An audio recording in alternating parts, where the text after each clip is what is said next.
अस्सलाम वालेकुम बच्चों। बच्चों आज महा टीईटी और सीटेट क्या करना सही है इसको लेकर थोड़ा डिटेल में बात करते हैं और ये दोनों एग्जाम कब होने की पॉसिबिलिटी है इसको भी थोड़ा समझने की कोशिश करते हैं। उससे पहले जो सीटेट की तैयारी करने वाले बच्चे हैं तो बैचेस ऑलरेडी चल रही है बट एक नवीन बैच हम फिर से शुरू कर रहे हैं जो 25 अगस्त से शुरू होने वाले हैं। ये ऑनलाइन भी रहेंगी, ऑफलाइन भी रहेंगी, उर्दू और इंग्लिश मीडियम के बच्चों के लिए खास तौर पर रहेगी। जो क्लास में है तो सारी तैयारी बहुत अच्छे से की जाती है। 80% बच्चे पास होते हैं लगभग। जो भी बच्चे इंटरेस्टेड है ऑफलाइन के लिए वो यहाँ कॉन्टैक्ट डिटेल है और जो ऑनलाइन करेंगे वो कॉल कर लेना है यहाँ पे। तो डिस्क्रिप्शन में भी कॉल कॉन्टैक्ट नंबर मिल जाएंगे, आप कॉल कर सकते हैं। ठीक है? अस्सलाम वालेकुम बच्चों। बच्चों 2-3 चीज़ें आज समझनी है। पहले ये समझते हैं कि महाटीटी कब होने वाला है, दूसरा सीटीटी कब होने वाला है और इन बीच में हमें क्या करना चाहिए? सीटेट करना चाहिए या महाटीटी करना चाहिए? थोड़ा इस कन्फ्यूजन पे बात करते हैं। तो पहले तो महाटीटी कब होने वाला है ये कंफर्मेशन है नहीं। ऑफिशियली कोई डिक्लेयर किसी भी तरह का डिक्लेरेशन परीक्षा परिषद की तरफ से बिल्कुल भी नहीं आया है। हाँ, और सीटेट हम सबको पता है कि दिसंबर में कंफर्म होने वाला है। सीटेट साल में 2 बार होता है, इस साल जुलाई में नहीं हुआ है, तो अब इसका ये मतलब है कि दिसंबर में कंफर्म होने वाला है। और महाटीटी का ऑफिशियली कुछ नहीं है, उनका ना कोई प्रॉपर शेड्यूल है, ना कोई टाइम टेबल है। उनके मन में आता है जब नोटिफिकेशन आता है और वो तब एग्ज़ाम ले लेते हैं। तो इस बार महाटीटी अक्टूबर में होने वाला है, ऐसी बहुत सारी न्यूज़ सुनने को आ रही है, बट इसमें ऑफ़िशियली कुछ नहीं है। ऑफ़िशियली किसी भी तरह की कोई न्यूज़ नहीं है कि अक्टूबर में होने वाला है। कोई इस थर्ड सोर्स से या फिर ऑफ़िस में इंक्वायरी के बेस पर बहुत सारी इन्फॉर्मेशन आ रही है कि अक्टूबर में हो सकता है या नवंबर में हो सकता है महाटीटी, बट कन्फर्म कुछ ही नहीं है। सीटेट कन्फर्म है दिसंबर में होने वाला है। तो ऐसे में अब कन्फ्यूज़न है कि जो महाराष्ट्र के बच्चे हैं, वो क्या करें? सीटेट की तैयारी करें कि महाटीटी की तैयारी करें? तो थोड़ा समझते हैं। अच्छा, महाटीटी देखा जाए तो एक तो कन्फर्म एग्ज़ाम होते नहीं हमेशा, वो कभी भी होता है, उसका कोई शेड्यूल नहीं है। दूसरा, उसका जो सिलेबस है ना वो बहुत डिफ़िकल्ट है, बहुत फैक्चुअल क्वेश्चन पूछे जाते हैं, इसमें बहुत सारा रटना पड़ता है, उसके लिए बहुत टाइम स्टडी भी करना पड़ता है। उसमें भी बहुत कम रिज़ल्ट आते हैं। महाराष्ट्र के जो टोटल रिज़ल्ट आते हैं वो सिर्फ़ 4% आते हैं, यानी 4% आते हैं। अब 4% महाराष्ट्र भर के रिज़ल्ट आते हैं। जितने बच्चे उसमें एग्ज़ाम देते हैं उसमें से 4% ही बच्चे पास होते हैं। इसका ये साफ मतलब है कि एग्ज़ाम काफ़ी टफ़ होता है और फैक्चुअल होता है। तो पास होना इसको काफ़ी मुश्किल है, इसकी बहुत सारी वजह है। पहली वजह है कि इसमें जो मैथ्स के कैलकुलेशन आते हैं, न्यूमेरिकेशन हम जिसको बोलते हैं या फिर मैथ आता है, वो 30 नंबर के आते हैं और ज़ाहिर है कि वो सॉल्व करने के लिए बहुत टाइम चाहिए रहता, इसलिए टाइम मैनेजमेंट होता नहीं है, पहला।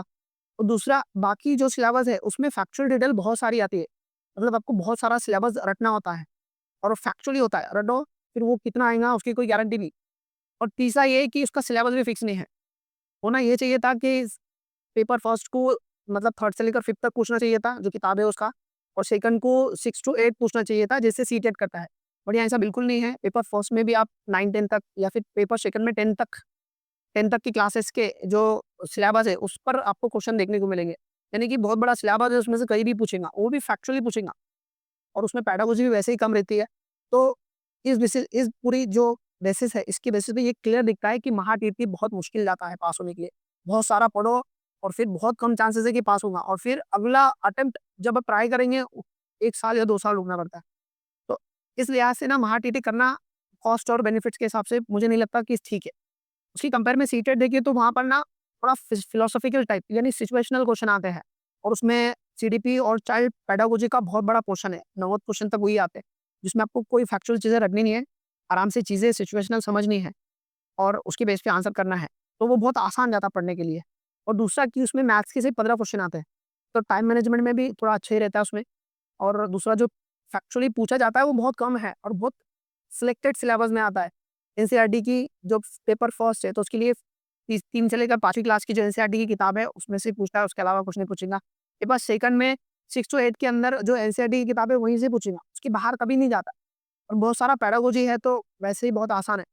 तो कुल मिला के सीटेट बहुत ईज़ी जाता पढ़ने के लिए, स्कोर करने के लिए भी ईज़ी है, साल में 2 बार भी होता है और फैक्चुअल रटने के काम नहीं है उसमें, कांसेप्चुअल और सिचुएशनल क्वेश्चन आते हैं।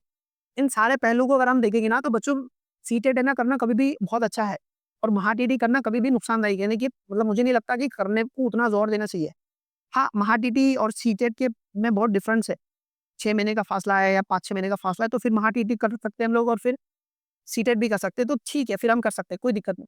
बट जब दोनों एग्ज़ाम करीब-करीब है, यानी कि अक्टूबर में होने वाली है और एक नवंबर और दिसंबर में, मान लेते हैं ऐसा, तो इस बेसिस पे हमको सीटेट करना ही ज़्यादा सही लगता है मुझे क्योंकि एक तो सिलेबस फिक्स है, रिज़ल्ट ज़्यादा आते हैं, आसान है। तो ये बेसिस पे महाटीटी से सीटेट करना कभी भी बेहतर लगता है। तो फिर भी मुझे लगता है मैंने अपने ओपिनियन और थोड़ा आपको ये चीज़ें समझाने की कोशिश की। फिर भी आप लोग अपनी तरफ से जो भी फैसला लेंगे वो तो आपको ही करना है। बट मैंने अब मेरी थोड़ी राय बताई है, मैं इसको डिटेल एलैबोरेट करके अगले लेक्चर में एक आधे दिन बताऊँगा आपको, क्यों महाटीटी करना सही नहीं है और सीटेट करना सही है। ठीक है? तो बच्चों अभी के लिए इतना ही है, मिलते हैं नेक्स्ट वीडियो में, तब तक के लिए अल्लाह हाफ़िज़, बाय-बाय।